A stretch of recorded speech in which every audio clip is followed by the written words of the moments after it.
99 கொலை செய்த மனிதன் தான் திருந்த வேண்டும் என்பதற்காக ஒரு அறிஞனை கடைசியாக ஒரு மனிதனிடத்திலே கடைசியாக போகிறான். அவனும் அல்லாஹ்வுடைய அருளில் நம்பிக்கை இழக்க செய்கிறான், அவரையும் கொலை செய்கிறான். 100 பேரை கொலை செய்ததற்கு பிறகும் அவன் உள்ளத்தில் அல்லாஹ்விடத்தில் செல்ல வேண்டும் என்ற ஆசை வருகிறது. ஒரு அறிஞரிடத்திலே கேட்கிறான். அறிஞர் சொன்னார், இந்த ஊரில் இருந்து கிளம்பி நல்லவர்கள் வாழக்கூடிய ஊருக்கு செல், பாவத்தில் இருந்து விடுபட்டு முதலில் செல், போ.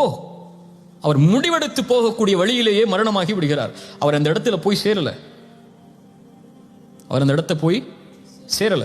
முயற்சி பண்றார் போறதுக்கு, போகக்கூடிய வழியில் மரணம் வருகிறது. அவர் உண்மையில் அல்லாஹ்வுடைய அளவுகோலின்படி, இயற்கையின் அளவுகோலின்படி பாவிகளுடைய ஊருக்கு தான் அருகாமையில் இருந்தார். ஆனால் அல்லாஹ் நல்லவர்களுடைய ஊருக்கு அவரை அருகாமையில் ஆக்கி நல்லவர்களின் உயிர்களை கைப்பற்றக்கூடிய மலக்குகளை கைப்பற்ற அல்லாஹ் அனுமதித்தது ஏன்?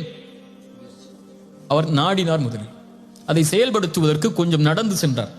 இப்போ வட்டியில் இருக்கிறாயா, முடிவெடு, இனிமேல் செய்ய